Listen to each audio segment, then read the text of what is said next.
Meninos e meninas, tudo bem com vocês? Como vocês estão? Bom, eu espero que nesse período de quarentena vocês estejam dando o melhor de vocês pra vocês. Mas se vocês não tiverem, eu vim aqui pra te ajudar. Bom, gente, hoje nós vamos falar sobre a relação que você tem com a comida. Bom, isso vai desencadear uma série de vídeos que eu vou ficar falando sobre esse tema, né, da nossa relação que nós temos com a comida, que muitas vezes é uma relação subconsciente, né, o que muitas pessoas sofrem da compulsão alimentar. Por que você sofre da compulsão alimentar? Por quê? Né? Não faz sentido nós sendo adulto agora e do nada você começa bem focada e do nada você se descontrola e tem crise de compulsão alimentar. Comenta aqui nos comentários, gente, se você sofre de compulsão alimentar, se você sabe o que acontece que desencadeia a compulsão alimentar em você, comenta aqui. A gente acaba não aprendendo muito sobre psicologia na nutrição na faculdade, né? A gente tem psicologia da nutrição, mas acaba não sendo muito profundo, né? Pra que a gente saiba mais sobre isso, a gente tem que se especializar fora. E foi o que eu fiz. Eu já tinha emagrecido, né? Já tinha saído na capa da revista, daí já tinha vindo o Bento, já tinha emagrecido de novo.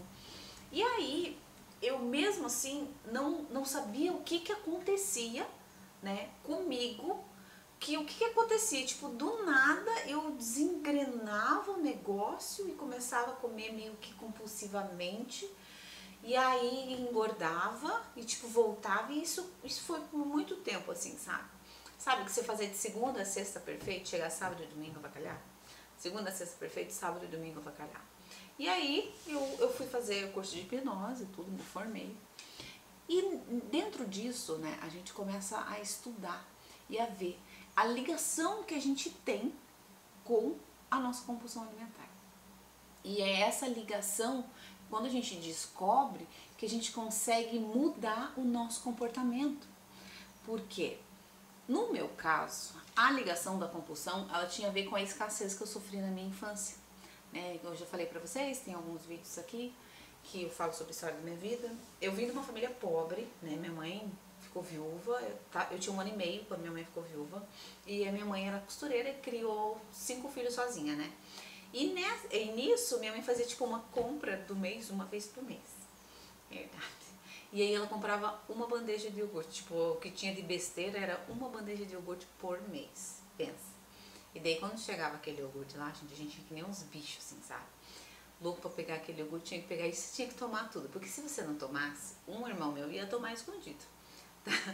E era isso daí. Aí a gente fica fazendo assim, que depois, quando sobrava aquele restinho de iogurte, mas aí você tinha que sair correndo, porque daí outro ia lá tentar roubar o iogurte. Era uma tristeza. E o que acontecia?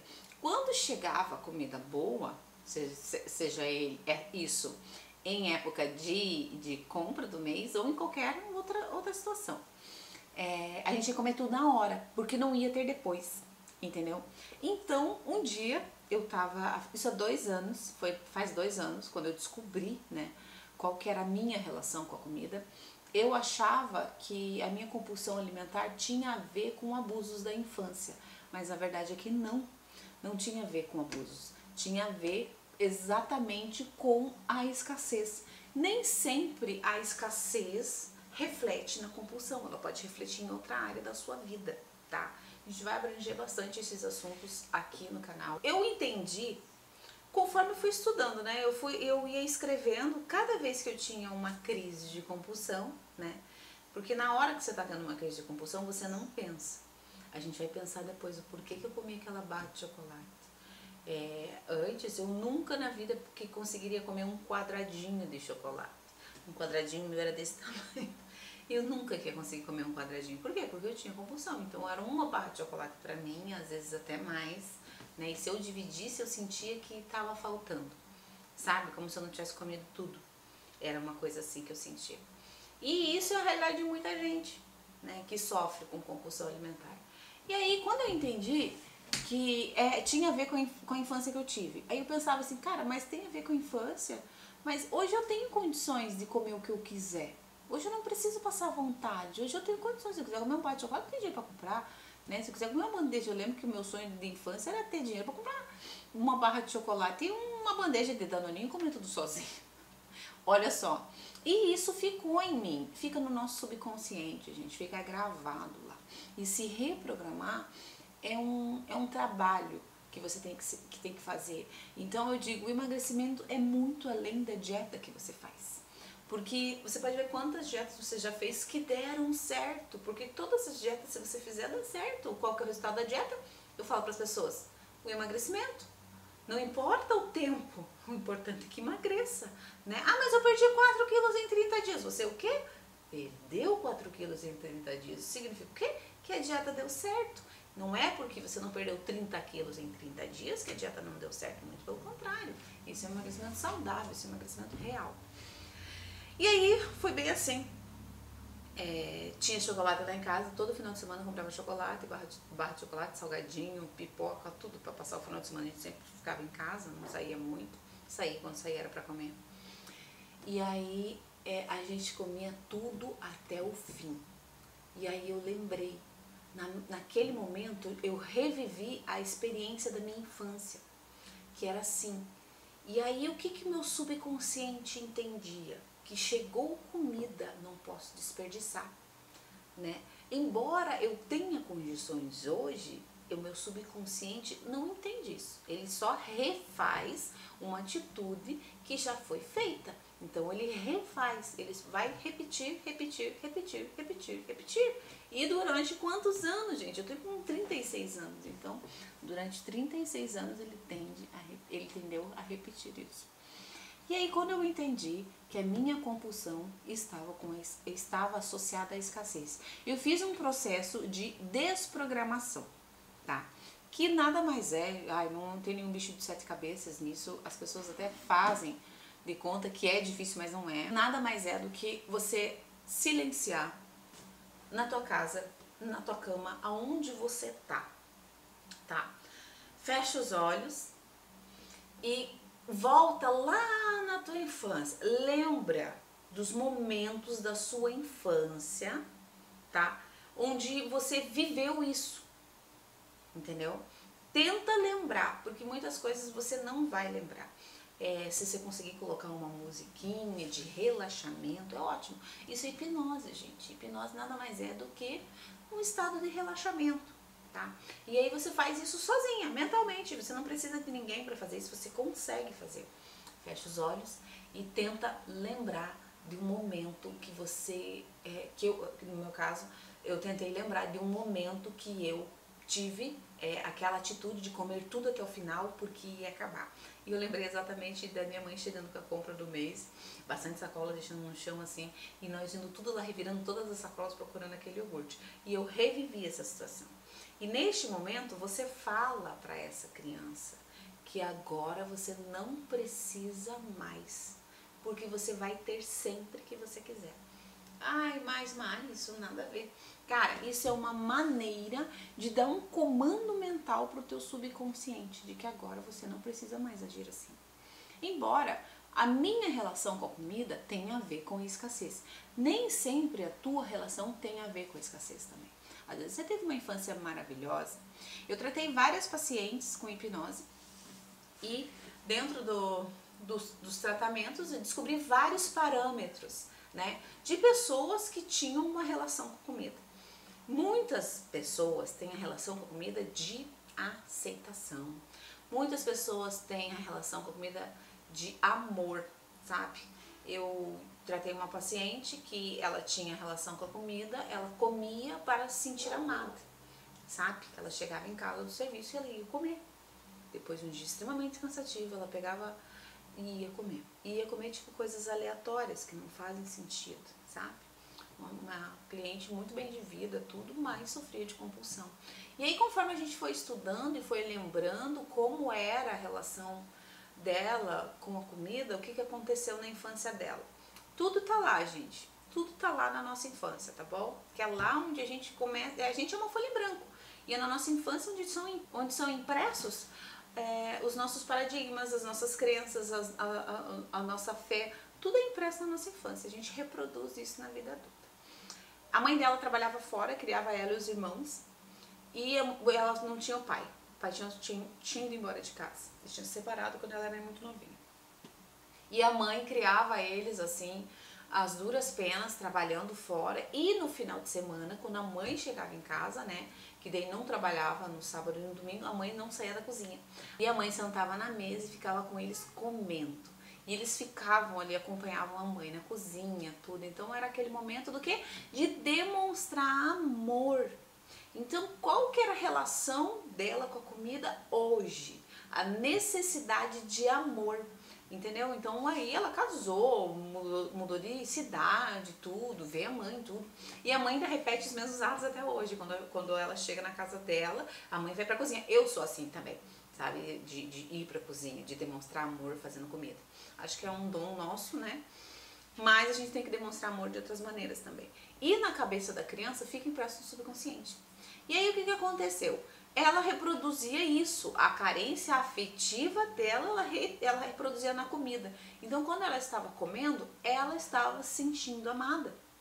Então às vezes a tua relação com a comida seja essa, o amor, você não sabe, né? Então identificar qual que é a tua relação com a comida, para que você entenda de onde vem a tua compulsão alimentar, para que daí você consiga trabalhar o teu foco.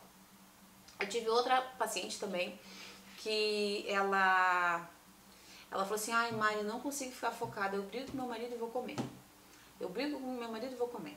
E aí eu comecei a estudar, né, a verificar como é que era a vida dela no passado, como é que foi a infância dela. A infância dela, assim, o pai dela era muito, muito, muito rígido e cobrava demais, muitos antigos, né? Então o pai dela era muito rígido e ele não sabia pedir perdão. Então o que ele fazia? Ele pegava e tipo brigava com ela, fazia alguma coisa, daí chegava de noite e levava ela para comer um cachorro quente, ou trazia uma caixa de bombom do serviço. Então a maneira de se perdoar era o quê? Dando comida. E o que ela reproduz hoje? A mesma coisa. O que ela faz? Ela faz comida e ela vai comer. Entendeu? Quando ela briga com o marido dela, quando ela se desentende com o filho, ela vai comer, fazer comida. Então, a ligação está aí no perdão, falta de comunicação. Então, quando ele trazia comida, era o perdão dele. Ele não pedia perdão, porque antigo, não tinha esse hábito, tinha muita dificuldade em pedir perdão. Ele trazia comida para ela e ela já entendia que era o perdão.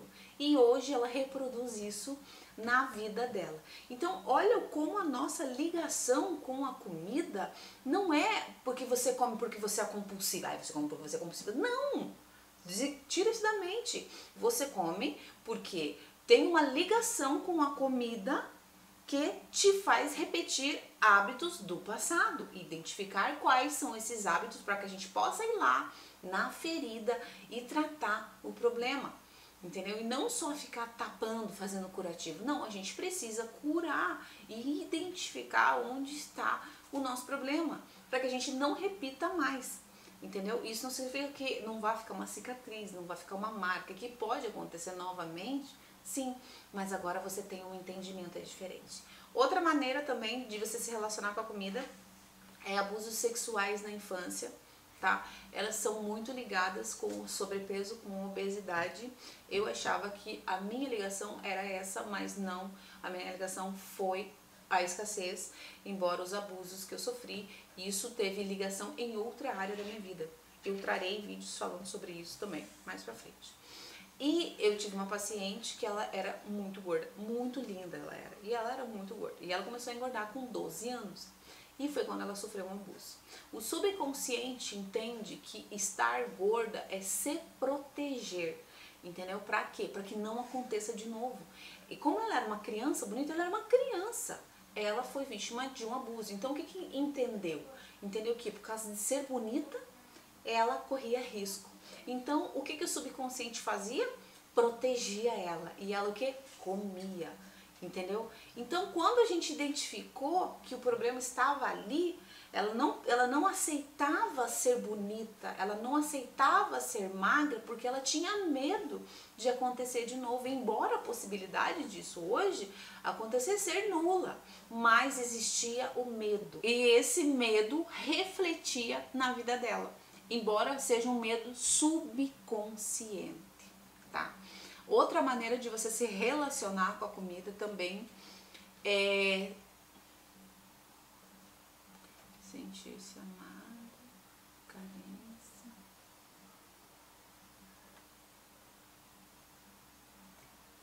Outra maneira de você se relacionar com a comida também é quando você, na tua infância, você sofreu muita rejeição. Sabe, quando você foi muito rejeitada, tipo, ou pelos seus parentes ou os amiguinhos da escola, você não era aceita no meio, sabe? Se você sempre foi o patinho feio da situação, isso desencadeou uma compulsão alimentar. Por quê? Porque dentro da comida você encontrava abrigo. Dentro da comida você encontrava alento, né? E muitas vezes você era a pessoa legal da turma, queria ser legal, queria ser isso e aquilo, e subconscientemente você não podia ser bonita, porque as pessoas não conseguem, né? Existe um preconceito, existe já um comando no nosso subconsciente de que ser bonita e ser legal são duas coisas que não combinam, né? A menina bonita da escola, ela sempre é a menina metida, né? Isso é uma crença totalmente limitante, né? Mas que é algo que fica na nossa memória. E aí o que acontece? Para ser aceita, tinha que ser legal. E para que você fosse legal, você não podia ser bonita. E aí você desencadeava a sua compulsão. Então, compulsão associada à aceitação. E olha, esse vídeo super mega rápido, eu vou destrinchar bastante esse assunto aqui no canal. Eu quero que você deixe aí teu comentário, o que você se identificou com alguma situação dessa. Porque muitas vezes você pode estar se cobrando, cara. Ai, mas não consigo emagrecer, não consigo emagrecer, eu não sei o que acontece do nada, cara. Sabe como que do nada parece que você desengrena tudo e quando vai ver engordou tudo de novo que você já tinha focado. Isso é uma realidade não só sua, mas de muitas pessoas, minha, por exemplo, que acontece, né? Você tem um problema. E para que a gente saiba qual que é a tua ligação com a comida, a sua relação com a comida. O problema não é a comida, nunca foi. A comida é uma bênção. Eu digo, gente, a coisa melhor, tem coisa melhor no mundo que é comer? Não tem. Comer é maravilhoso, é um presente de Deus. Pena que engorda, né? Porque a gente não tem limite, mas tudo bem. Então, o problema não é a comida, o problema está em como nós nos relacionamos com a comida. O que a comida é para você. Identificar o que ela é para você, para que você possa entender qual é a sua relação.